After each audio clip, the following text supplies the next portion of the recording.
we may feel that what can we do? I may like to conserve the environment, but I am alone, or I am too insignificant, or I'm too young. What is my contribution? But it is not so. Each one of us can conserve and protect environment. Well, how and where? So there are certain points given over here. You can add on your own also. Conservation. Conserving the available resources, trying to take care that we are protecting or we are conserving and taking care of the resources that is available to us. Control. Preventing the harm. Preventing the harm means stopping activities which may harm the environment. Or the second one, stopping harmful activities. What does it mean? Like for example, burning garbage that gives out carbon dioxide, carbon particles that pollutes the environment. Instead of doing that, we can convert it into manure. Changing the mindset. The each of us need to understand that we all play a part in conserving environment. So we need to change our own thought and try to think that where and how can we contribute in the protection of the environment. Production, revival of harm factors of environment. Try to see that we are using things that is not harming the environment, not throwing garbage on the rivers or the oil spills in the rivers, and on preventing that. Attempting innovation like using CNG instead of petrol and diesel, using solar energy instead of the regular electricity, so that we can prevent that. Awareness, very important point. Most of us are not aware that what is happening in our environment, how we are harming our environment by small small mistakes or small habits of our day to day things. So trying to change that mindset. Education becomes a very important tool, how we are learning this chapter and trying to understand.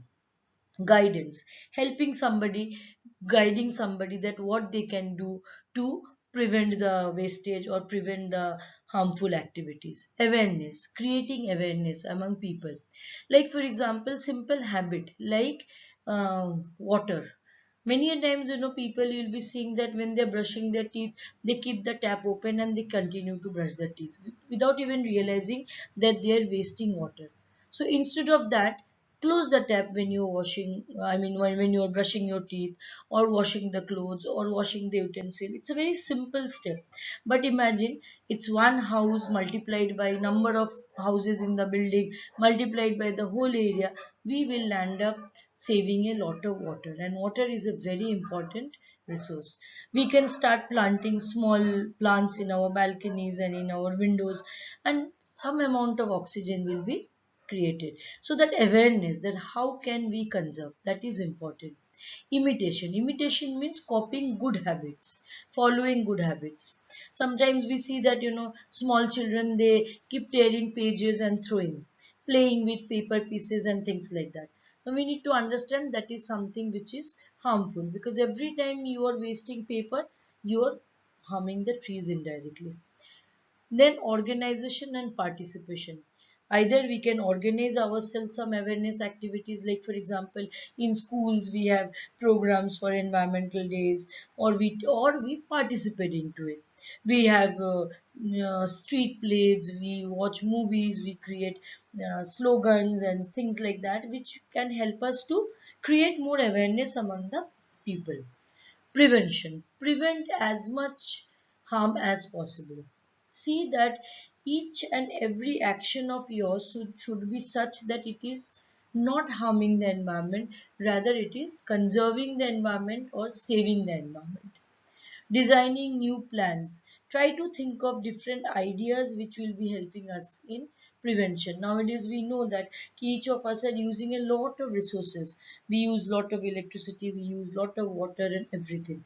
How can we come up with new plans that will help us in preventing that wastage? Factors harmful to environment. See what are the factors that are harmful to our environment, how our habits are becoming harmful to environment. Like in the ninth standard we learned that we should start segregating waste, that is the biodegradable waste and the non biodegradable waste. Because what happens, the non biodegradable can be recycled and biodegradable can be converted into manure. So start using those kind of conservative measures. Preservation, try to take care of whatever is remaining. Like we know that government of India has certain projects like Save the Ganga, then Save the Tiger. There are many such projects. Create awareness among that, learn about it, go on the internet and see what you can find out and understand how you can preserve and protect. Once upon a time we had so many tigers, slowly they all were killed, we were left with hardly a few, but because of this Save the Tiger project many of the tigers have been, new, there are population of the tigers have slowly increased. Remedies to prevent further loss: be aware that how can we protect, because we know once a thing is lost we cannot really get back that. Today however much we can try, we cannot get back the dinosaur or the mammoth or the dodos, they have become extinct. So many of our animals and plants are becoming extinct. Try to understand what is causing harm to them, how we can protect them. Not even the type of, not only the animals, even the plants. Like for example mangoes, so many varieties of mangoes are becoming extinct, so many varieties of rice is becoming extinct. How can we protect them? Why do they become extinct? Because we are fond of eating only one particular type of mangoes, or maybe only one particular type of rice. So because of that, the other varieties are not grown because they are not sold, and slowly they become extinct. So how can we preserve them? Like with the help of, say, a seed bank and things like that, or genetically by modifying them, how do we preserve them? Preserving unknown regions.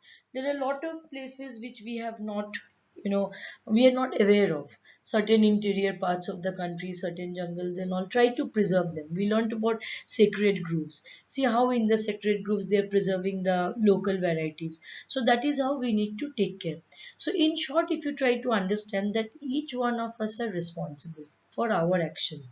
So when we are responsible for our action as an intelligent person, as a learned person, educated person, it is our duty to understand that how our actions are harming the environment and stop that action or modify that action. Always remember that we are dependent on our environment. We cannot survive without sunlight or the oxygen in the air or the pure water or the water that we drink. We cannot survive without them. So we need to take care of our environment. Destroying a plant is destroying everything. Practice afforestation to conserve environment. Wherever possible, we should be trying to plant trees. Forest is wealth. Not only we get oxygen, we get fruits, we get pure air, we get rainfall, we get stop soil erosion. It's endless. Environmental protection is value education. It's something that should be part of our life. Use of paper, provident use of paper is prevention of deforestation. Use less paper, or rather do not waste paper. To practice the environmental protection is to development of human society. Pure air, pure water is key to a healthy life.